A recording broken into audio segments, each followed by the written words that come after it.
നൗഫൽ, അന്വേഷണ സംഘം എനിക്ക് പുറകിൽ കാണുന്ന ഈ ഫ്ളാറ്റിൽ എത്തിയിരുന്നു. ഈ രാത്രിയോടുകൂടി എത്തി അവർക്ക് വേണ്ട പ്രാഥമിക കാര്യങ്ങളെല്ലാം തന്നെ പൂർത്തിയാക്കിയിട്ടുണ്ട്. ഇനി ഈ അന്വേഷണ സംഘം ഇങ്ങോട്ട് എത്തുമോ എന്ന കാര്യത്തിൽ വ്യക്തതയില്ല. ഈ തിരുവനന്തപുരത്ത് നിന്നുള്ള അന്വേഷണ സംഘം ഇവിടെ എത്തുകയും ഈ പ്രാഥമികമായ കാര്യങ്ങൾ ശേഖരിക്കുകയും ചെയ്തിട്ടുണ്ട്. ഇനി വിശദമായ പരിശോധനകൾ അടുത്ത ഘട്ടത്തിലായിരിക്കും ആവശ്യമായി വരിക. അതിന് ഒരുപക്ഷെ ഈ അതിജീവിതയെ കൊണ്ടുവരേണ്ടി വരും. ഇല്ലെങ്കിൽ പിന്നീട് തെളിവെടുപ്പ് സമയത്ത് രാഹുൽ മാങ്കൂട്ടത്തിനെ തന്നെ ഇങ്ങോട്ട് എത്തിക്കേണ്ടി വരും. ഈ ഫ്ളാറ്റിലാണ് ഒരു തവണ ഈ അതിജീവിത ഈ പീഡനത്തിന് ഇരയായത് എന്നുള്ളതാണ് അവരുടെ മൊഴി. അതിന്റെ അടിസ്ഥാനത്തിലാണ് ഈ ഫ്ളാറ്റിൽ എത്തി പരിശോധനകൾ അന്വേഷണ സംഘം പൂർത്തീകരിച്ചിട്ടുള്ളത്. അത് ഇനി ഈ മുൻകൂർ ജാമ്യം പരിഗണിക്കുന്നതിന് മുൻപ് ഒരു വിശദമായ പരിശോധന ഇവിടെ ഉണ്ടാവാൻ സാധ്യതയില്ല. രാഹുൽ മാങ്കൂട്ടത്തിൽ എന്തായാലും പാലക്കാട് ഉണ്ടാകാനുള്ള സാധ്യത കുറവാണ് എന്നുള്ളതാണ് ഈ പോലീസ് ഉദ്യോഗസ്ഥർ നൽകുന്ന വിവരം. നമുക്കറിയാം, ഈ മുഖ്യമന്ത്രിയുടെ ഓഫീസിൽ ഈ പരാതി എത്തി എന്ന് അറിഞ്ഞതോടുകൂടി മാധ്യമങ്ങൾക്ക് പ്രതികരണം നൽകാതെ വളരെ വേഗത്തിൽ അദ്ദേഹം ഇവിടെ നിന്ന് കടന്നു കളഞ്ഞു. അന്ന് ഈ MLA ഓഫീസിൽ എത്തി, അതിനുശേഷം പിന്നീട് മറ്റൊരു സ്ഥലത്തേക്ക് പോവുകയായിരുന്നു. ഇന്നലെ ഈ പാലക്കാട് ജില്ലയുടെ വിവിധ ഭാഗങ്ങളിൽ, പ്രത്യേകിച്ച് ഈ മംഗലം ഡാം പ്രദേശത്ത് പരിശോധന ഉണ്ടായിരുന്നു.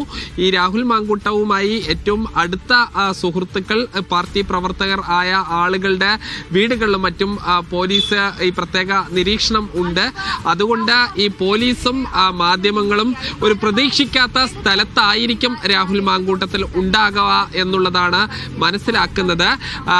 അല്ലാതെ അദ്ദേഹം എപ്പോഴും നിരന്തരം സമ്പർക്കം പുലർത്തുന്ന ഒരു വ്യക്തിയുടെ വീട്ടിലാണെങ്കിൽ വളരെ പെട്ടെന്ന് അന്വേഷണ സംഘത്തിന് കണ്ടെത്താൻ കഴിയും, മാധ്യമങ്ങൾക്കും കണ്ടെത്താൻ കഴിയും, പൊതുജനങ്ങൾക്കും കണ്ടെത്താൻ കഴിയും. അതുകൊണ്ട് ഈ മറ്റേതോ ഒരു സ്ഥലത്താണ് എന്നുള്ളത് വ്യക്തമാണ്. അത് ഈ പാലക്കാട് ജില്ലയ്ക്ക് പുറത്താണ് എന്നുള്ളതാണ് മനസ്സിലാക്കുന്നത്. എന്തായാലും ഈ ഫ്ളാറ്റിന്റെ ഏറ്റവും മുകളിലത്തെ നിലയിലാണ് രാഹുൽ മാങ്കൂട്ടത്തിൽ വാടകയ്ക്ക് താമസിച്ചിരുന്നത്. അദ്ദേഹം ഈ വിവാദങ്ങൾ ഉണ്ടായ സമയത്ത്, അതായത് ഈ വിവാദങ്ങളുടെ തുടക്ക കാലഘട്ടത്തിൽ ഇവിടെ നിന്ന് പോവുകയും പിന്നീട് പത്തനംതിട്ടയിലെ അടൂരിലെ വീട്ടിലായിരുന്നു ഉണ്ടായിരുന്നത്. അന്ന് ഈ 41 ദിവസങ്ങൾക്ക് ശേഷം പിന്നീട് തിരിച്ചു വന്ന് പാലക്കാട് സജീവമാവുകയായിരുന്നു.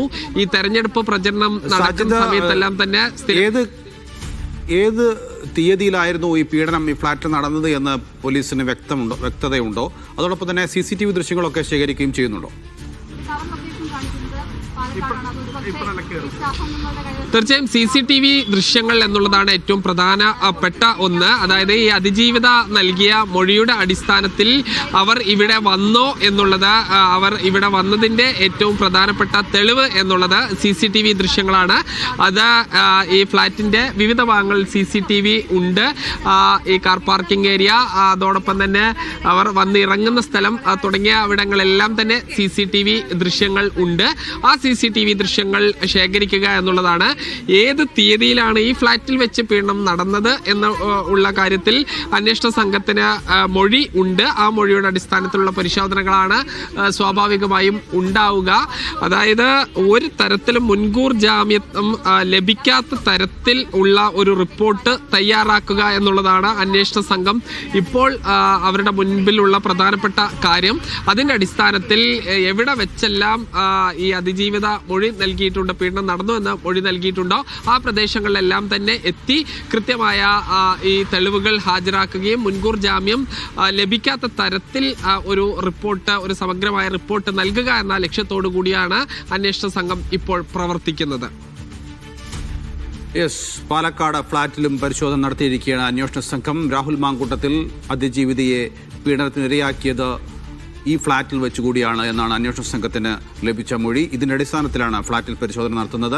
ഫ്ളാറ്റിൽ ഈ യുവതി എത്തിയിട്ടുണ്ടോ എന്നുള്ളതിന്റെ സ്ഥിരീകരണമാണ് പോലീസ് ആദ്യം നടത്തുക. അതായത് CCTV ദൃശ്യങ്ങളിലൂടെ ഇക്കാര്യം കണ്ടെത്താൻ സാധിക്കും. CCTV ദൃശ്യങ്ങൾ നശിപ്പിക്കപ്പെട്ടിട്ടില്ല എങ്കിൽ അതിൽ കൃത്യമായ തെളിവ് പോലീസിന് ലഭിക്കുകയും ചെയ്യും. അതോടൊപ്പം തന്നെ മറ്റിടങ്ങളിലും പോലീസിന്റെ പരിശോധനകളും ഒക്കെ നടക്കുന്നുണ്ട്. സിജോ വി ജോണിലേക്ക് പോകാം നമുക്ക്. സിജോയിലേക്ക് ഇപ്പോൾ ചില സാങ്കേതിക പ്രശ്നമുണ്ട്. സാജിദിലേക്ക് തന്നെ ഒരിക്കൽ കൂടി പോവുകയാണ്. സാജിദ്, രാഹുൽ മാങ്കൂട്ടത്തിൽ ഈ പ്രശ്നങ്ങളൊക്കെ ഉണ്ടായ ശേഷം, അതായത് ഏറ്റവും ഒടുവിൽ പരാതി വരുന്നതിന് മുമ്പ് വരെ തൊട്ടു മുമ്പ് വരെ അദ്ദേഹം മണ്ഡലത്തിൽ സജീവമായിരുന്നു. അദ്ദേഹം അതിന് പറഞ്ഞ ന്യായം അവിടുത്തെ സ്ഥാനാർത്ഥികൾ താൻ പ്രചാരണത്തിന് എത്തണം എന്നുള്ള ആവശ്യം നിരന്തരം ഉന്നയിക്കുന്നു. അതേ തുടർന്നാണ് താൻ അവിടെ പോകുന്നത്. താൻ പോകുന്നത് കൊണ്ട് അയാൾക്ക് ഒരു വോട്ടെങ്കിലും അധികം കിട്ടിയാൽ അതായല്ലോ എന്നൊക്കെയാണ് അദ്ദേഹം പറഞ്ഞുകൊണ്ടിരുന്നത്. ഇപ്പോൾ എന്താണ് രാഹുൽ മാങ്കൂട്ടത്തിലല്ല, ഈ സ്ഥാനാർത്ഥികൾ എന്താണ് പറയുന്നത്? രാഹുൽ മാങ്കൂട്ടത്തിൽ വരണമെന്നാണോ അല്ലെങ്കിൽ ഇനി വരാതിരിക്കട്ടെ എന്നാണോ?